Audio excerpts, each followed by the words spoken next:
November 1975. While most Iowa farmers were putting their feet up, watching basketball, maybe planning a vacation, Marvin Thorson was walking into an unheated machine shed behind his barn, waiting for him. Three ancient tractors that looked ready for the scrapyard. A 1953 John Deere, a 1958 Oliver, a 1946 Farmall. His neighbors thought he'd lost his mind, because this wasn't just any winter. This was the middle of the biggest agricultural boom in American history. Every successful farmer was doing the same thing: expand, modernize, borrow big, grow bigger. Marvin's neighbor to the east just took delivery of an $18,000 tractor package, financed at 5%. His neighbor to the west bought a $22,000 John Deere with air conditioning. Both men were farming over 800 acres now. Both men pitied Marvin, stuck on his 400 acres with museum pieces held together by stubbornness. But Marvin had a plan that went deeper than horsepower ratings or cab comfort, a plan born from a promise he made to a dying man 8 years earlier. And that plan was about to save everything. Here's what you need to understand about 1975. Total U.S. farm debt had exploded to $89 billion, triple what it was in 1960. Iowa farmland that sold for $200 an acre in 1960 was now trading at $1,500. Corn hit over $3 a bushel. Soybeans reached $6. The Soviet grain deals meant American agriculture would feed a hungry world forever. Or so everyone believed. It seemed rational to borrow. Crop prices were high. Land values were rising. Newer equipment was genuinely more efficient. The only problem? These rational assumptions were built on temporary conditions that farmers and bankers mistook for permanent changes. And when those conditions reversed, which they would catastrophically within 5 years, the farms that survived would be the ones that had resisted the rational choices. Marvin was 52 that winter. His father Harold had immigrated from Norway in 1921 with barely enough money for a train ticket, worked as a hired hand for 7 years, saving every penny, then bought 160 acres in 1928 for $23,000. The timing couldn't have been worse. 18 months later, the Depression hit. Harold spent the next 15 years paying off that land through sheer force of will and frugality that bordered on pathological. Marvin grew up watching his father choose between buying seed and buying shoes for his children, watching the bank threaten foreclosure, watching neighbors lose everything while Harold held on by his fingernails. Those memories burned deep. Debt is a chain. Circumstances always change. By 1967, Harold had built the farm to 400 acres, completely paid off. Then came September. Harold was dying of lung cancer. They sat on the porch of the old farmhouse, the same porch where a bank officer had threatened foreclosure in 1932. Harold was thin as a rail, voice weak, but his mind was clear. "Marvin, I need you to promise me something." His Norwegian accent hadn't softened despite 46 years in Iowa. "This land is paid for, completely paid for. I don't owe any man a single dollar. You understand what that means?" Marvin nodded. "Promise me you'll never mortgage this land. Not for equipment, not for expansion, not for anything. The land stays free and clear. That's the only way it survives when times get hard. And times always get hard again. Can you promise me that?" Marvin promised. 3 weeks later, Harold was dead. Marvin inherited 400 acres worth maybe 160,000.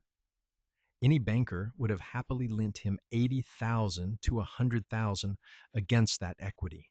Money to buy more land, newer equipment, expand like everyone else.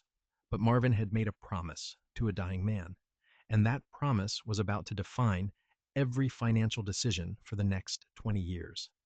By 1975, Marvin's conservative approach made him look like a fool.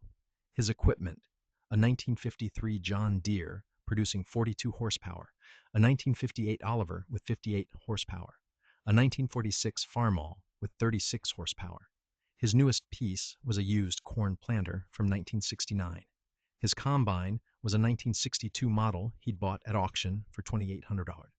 Meanwhile, his neighbors were buying turbocharged diesels with 125 horsepower, air conditioning, power steering.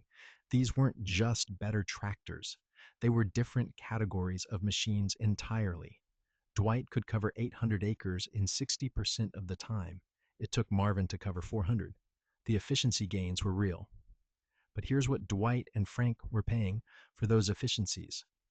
Dwight's equipment package, $32,000 in debt, monthly payments of $550 or $6,600 per year. Frank's package, $40,000 financed, with payments around $700 monthly or $8,400 annually.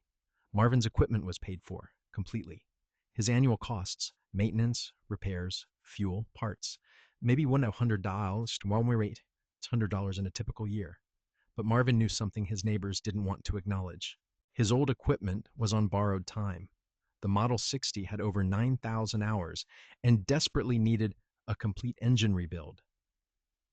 The Oliver's transmission was making ominous noises. The Farmall needed a new clutch. The combine was held together with baling wire and prayer. At 1975 land values, Marvin's 400 acres were worth close to $500,000. Any bank would have happily lent him $50,000 or more. He could have bought modern equipment, joined the expansion boom, participated in what everyone said was the future. But he'd made a promise. The land stays free and clear. So instead, Marvin did something crazy. He would systematically rebuild every piece of equipment he owned, do all the work himself, pay cash for parts as he could afford them, transform his aging fleet into machines that could run reliably for another decade. The work began in November 1975 with the John Deere Model 60. If you're not familiar with it, introduced in 1952, the Model 60 was John Deere's most powerful two-cylinder tractor of its era. 42 horsepower from a 321 cubic inch horizontal twin. By 1975, thoroughly obsolete. Most would consider it ready for salvage. Marvin spent that winter bringing it back to life. He started by pulling the engine, a major job requiring him to build a hoist from timber and chain falls. Once the engine was out, he began methodical disassembly. Every bolt cleaned and inspected. Every part measured against service manual specs. The cylinder sleeves were worn past maximum allowable taper. They needed boring and oversized pistons. Marvin didn't have the equipment for precision boring, so he took the block to a machine shop in Boone. The boring, honing, and valve job, $180. Oversized pistons and rings, $75. New bearings, gaskets, seals, another $85. But Marvin didn't stop at the engine. New clutch discs and pressure plate, $65. Rebuilt hydraulic pump, $40. Complete electrical rewiring, $30. He even fabricated new sheet metal for rusted sections, using steel from an old grain bin, 3 months. 12-hour days in a freezing shed. Marvin's hands constantly cracked and bleeding from the cold and harsh solvents. His wife Ellen brought him lunch and coffee, worried he was working himself to death for a tractor worth maybe $1,500. But Marvin was investing in knowledge as much as equipment. Every system he tore down taught him something. By the time he finished, there wasn't a single component on that tractor he didn't understand intimately. When he fired up the rebuilt Model 60 in March 1976, the engine sounded like it had just rolled off the assembly line. Smooth, powerful, no smoke, no unusual noises. Total cash outlay, $575. Compare that to Dwight Carlson's annual debt service of $600 on equipment he didn't even own yet.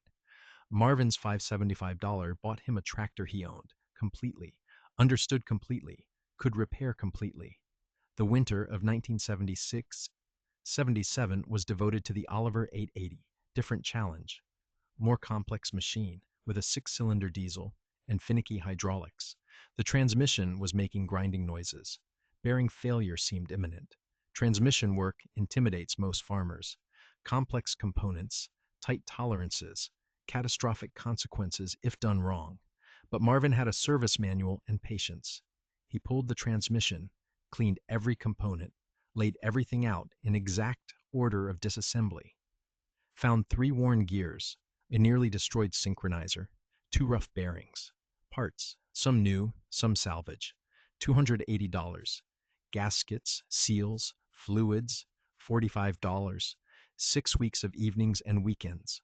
Marvin made mistakes, assembled something backward, had to disassemble and try again, dropped a small spring into the dirt floor and spent 40 minutes sifting to find it because he couldn't afford to buy another one and wait for shipping.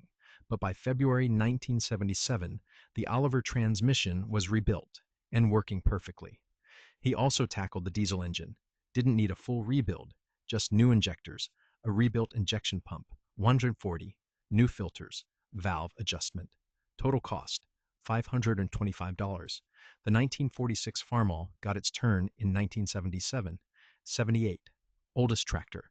Over 30 years of service. Needed everything. Marvin approached it the same way. Methodical disassembly, careful inspection, replace only what needed replacing. The Farmall rebuild. $480 in parts and machine shop services. By the time Marvin finished, that 1946 tractor was essentially new mechanically. It would give him another 15 years of reliable service. Over 3 winters, Marvin spent approximately $580 in cash and 1,800 hours of labor rebuilding his entire fleet. His neighbors were spending $6,000 to $8,000 per year just in debt service on depreciating equipment they didn't own. But it wasn't just about saving money. It was about creating resilience. By learning to rebuild every system, Marvin had made himself independent of dealers, independent of mechanics, independent of the supply chain that kept modern farming functioning. If a tractor broke during planting or harvest, Marvin could fix it himself, usually within hours. When Dwight's 1066 threw a hydraulic pump during wheat harvest in 1978, he had to trailer it to the dealer, wait 3 days for a replacement, pay $740 for parts and labor. Lost 3 critical harvest days. Spent more than Marvin's entire annual maintenance budget on one repair. When Marvin's Oliver developed a hydraulic leak that same summer, he shut it down, pulled the failed seal, drove to the parts store, was back in the field within 90 minutes. Total cost, $12. This is resilience that comes from knowledge and preparation. Can't be bought. Can only be built through patient, unglamorous work. Through 1978 and 1979, the agricultural economy began showing cracks. Corn prices fell from over $3 to around $2, $20. Interest rates were climbing. The prime rate hit or fell 5% in 1979 and was still rising. Land prices had peaked and were starting to soften. Dwight and Frank were feeling the squeeze, but weren't yet in crisis. Their debt service was painful, but they were still profitable. The assumption was that prices would recover. Just a normal down cycle. Then 1980 hit, and everything came apart. The prime lending rate reached 25% in 1980, would peak above 20% in 1981. Agricultural lending rates hit 19%. Corn prices collapsed below $2 a bushel. The Soviet grain embargo killed export markets. Land values went into freefall. Iowa farmland that sold for $1,500 per acre in 1975 and peaked over $2,000 in 1981 would fall to under $800 by 1985. Farmers who borrowed against inflated land values suddenly found themselves underwater, owing more than their collateral was worth. Banks that had been eager to lend became desperate to collect. The foreclosure wave, started in 1981, would continue through most of the decade. Dwight Carlson made it to 1984 before the bank took everything. His debt service had become unsustainable. He borrowed more to cover operating expenses, then borrowed more to make payments. A death spiral with only one possible ending. The bank foreclosed, took his land, took his equipment. Dwight walked away from farming at 53 with nothing to show for 30 years except bitterness. Frank Meisner lost his operation in 1983 under almost identical circumstances.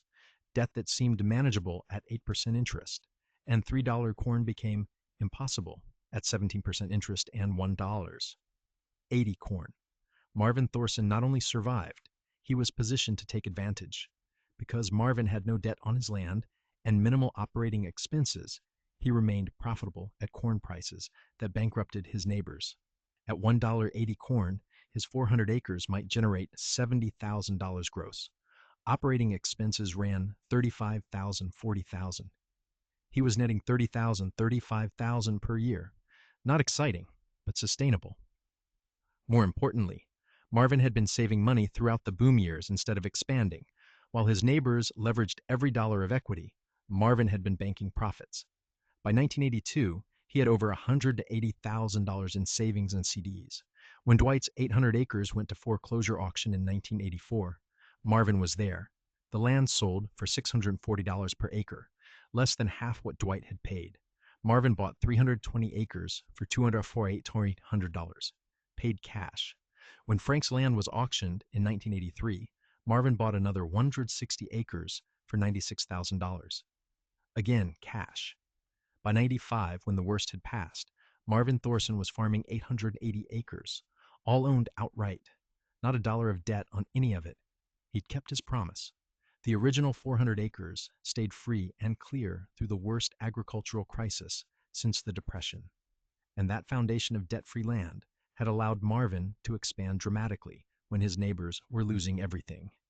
USDA data shows Iowa lost over 23,000 farms between 1980 and 1987. Nationwide, over 235,000 farms went out of business. The correlation between survival and low debt-to-asset ratios was nearly perfect. If you owed less than 30% of your farm's value in 1980, you probably survived. If you owed more than 50%, you almost certainly didn't. Marvin owed 0%. That wasn't just survival positioning, that was expansion positioning. But here's the part that matters most, the part that justifies those 3 winters in the freezing shed. Marvin's knowledge of equipment maintenance became increasingly valuable as the crisis deepened. Neighbors who were struggling financially couldn't afford dealer service rates. Marvin became the go-to person for repairs, for advice, for help keeping aging equipment running. He didn't charge much, usually just cost of parts plus $20 or $30 for his time. He wasn't trying to profit from his neighbors' troubles, but he was building relationships and proving something important. The skills he developed had value beyond his own operation. Marvin kept farming until 1998, when he was 75, and his knees finally gave out. By then he was farming 120 acres. The original 400 from his father, plus 720 he bought during the crisis years, all completely paid for. He had upgraded his equipment somewhat, bought a used John Deere 4430 in 1987 for $18,000 cash, added a bigger combine, modernized his planter, but he'd done it all with cash, paying as he went, never borrowing a dollar against the land. When Marvin sold the farm to his son David in 1998, the land was valued at approximately $2. $2 million carried zero debt. David took over an operation positioned to survive anything agriculture could throw at it, all because Marvin kept a promise made to a dying man 31 years earlier. The equipment Marvin rebuilt in those 3 winters. David sold it at auction in 1999. The Model 60 brought $3,800. The Oliver brought $4,200. The Farmall brought $3,200. Collectors bought all 3, attracted by meticulous condition and complete rebuild documentation.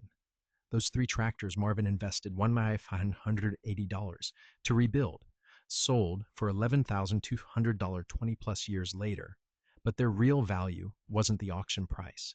Their real value was 23 years of reliable service with minimal investment. The knowledge Marvin gained, the resilience they created, the foundation they provided for surviving the worst agricultural crisis in modern history. Here's what those principles are, distilled from Marvin's experience. First, debt on land is a chain that can strangle you when markets turn. Keep your land equity sacrosanct. Second, knowledge is more valuable than equipment. A farmer who understands his equipment completely is more resilient than one with the newest technology who's dependent on dealers. Third, living below your means during boom times creates capacity to survive bust times and take advantage when others are failing. Fourth, promises matter. The commitment Marvin made to his dying father became an anchor that kept him from the mistakes that destroyed his neighbors. Fifth, hard work and preparation prevents crisis work under pressure. Those 3 winters were hard, unglamorous, sometimes discouraging, but that work meant when the crisis came, Marvin was ready. Marvin Thorson died in 2011 at 88. His obituary mentioned he'd farmed profitably through every agricultural cycle, from the post-war period through the 1980s, crisis through the boom years of the 2000s, that he'd never borrowed money against his land, that he taught a generation of Boone County farmers how to rebuild and maintain their own equipment. The obituary didn't mention the 3 winters in the shed, but everyone who knew Marvin knew those winters had defined everything that came after. David Thorson still farms the operation, about 1,400 acres now. He's got modern equipment, uses precision agriculture technology, manages with spreadsheets and software, but he's also got a fully equipped shop where he does his own maintenance and repairs. He's got a philosophy about debt that traces directly back to his grandfather Harold's deathbed conversation with his father Marvin in 1967.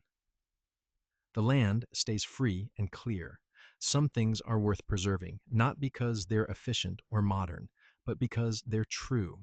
In agriculture, resilience beats efficiency when markets turn bad. Knowledge beats equipment when resources are scarce.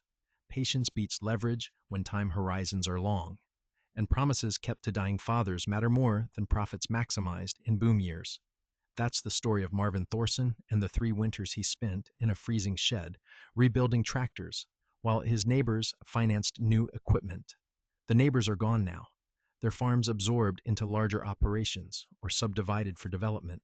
Marvin's land is still being farmed by Marvin's descendants, still completely paid for, still providing a good living for a family that learned the hard way that the best investment isn't always the newest equipment.